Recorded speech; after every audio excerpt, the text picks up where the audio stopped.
Hey, welcome back to the Farm Projects channel. Today we're going to be talking about jerky. It's a great high protein snack for your family. The problem is you go try to buy this from the store, it's like 15 to 20 bucks per pound. In today's video, we're going to be looking at an easy way that you can make your own jerky for as little as what we did, about $1 a pound, and as much as maybe $5 a pound. Really easy process. I'm excited to share this with you guys today. Let's go check it out. Now, the key to our jerky being so cheap is that we used venison. My wife and I both hunt, and this year we were fortunate enough to fill both of our tags, and so we had 2 deer to process. We set aside some of the best cuts for steaks, and the rest of it we decided to turn into jerky because for us, protein is really, really important, and we wanted to have good high protein snacks for us, our whole family, especially our kids when they're going to school. Our license and deer tags are about $45 all said and done, so we had about $90 in expenses. We ended up with about 85 to 90 pounds of meat, which comes out to right at $1 a pound. Now, you can use any other type of red meat that you want, like elk or even ground beef is great. So if you don't hunt, ground beef is a great alternative. It still comes out to a lot cheaper than what you would buy from the store, and I think it tastes just as good, maybe even better. Now, you'll notice that I said ground beef, right? One of the benefits of doing this method is that you're using ground meat. So as we're processing our deer, we're not having to be careful about cutting it into thin strips for the jerky.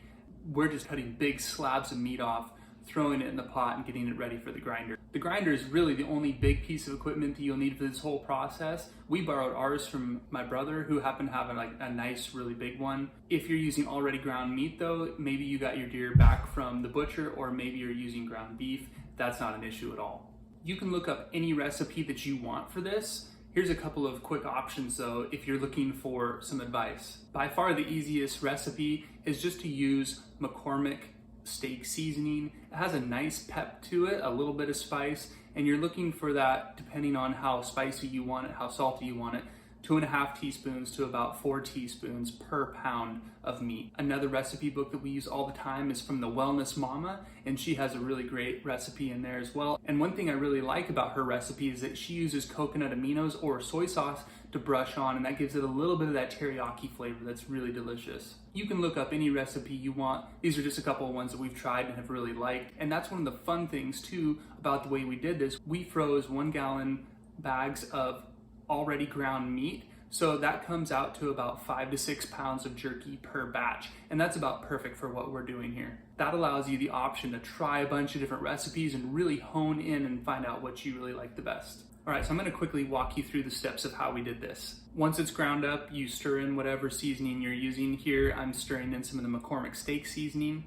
We use the large cookie sheet pans, but you could do this in a Pyrex or whatever else that you currently have. We like to use parchment paper because that keeps it from sticking to the pan itself, and parchment paper is really safe and non-toxic. We have 2 big sheet pans, so I split this about 2.5 pounds per each sheet, and then I used a glass and I just rolled it out, but you can use a rolling pin as well. I prefer to use a glass because it's super easy to clean and you don't have to worry about the meat getting into the wood. Another great thing about this method is that we are using our oven. You can use a smoker or whatever you like, but the oven is by far the easiest way to go.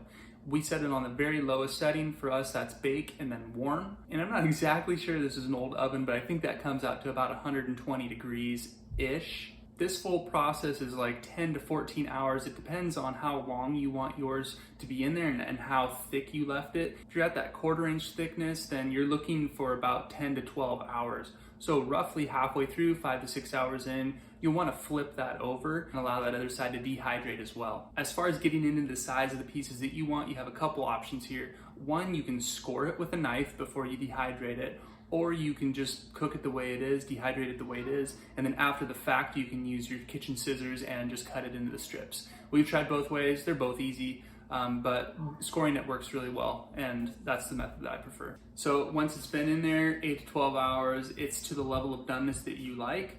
Go ahead and take it out, let it cool down. You can break it into pieces if you scored it. If not, you can use your kitchen scissors and cut it up. We like to put ours in gallon bags and just put it in the refrigerator. We go through it fast enough that we don't have to put it in the freezer. The last thing you need to do is just enjoy. So we hope you enjoyed this video. Thanks for watching, and as always, we'll catch you on the next one. Cheers. It's good.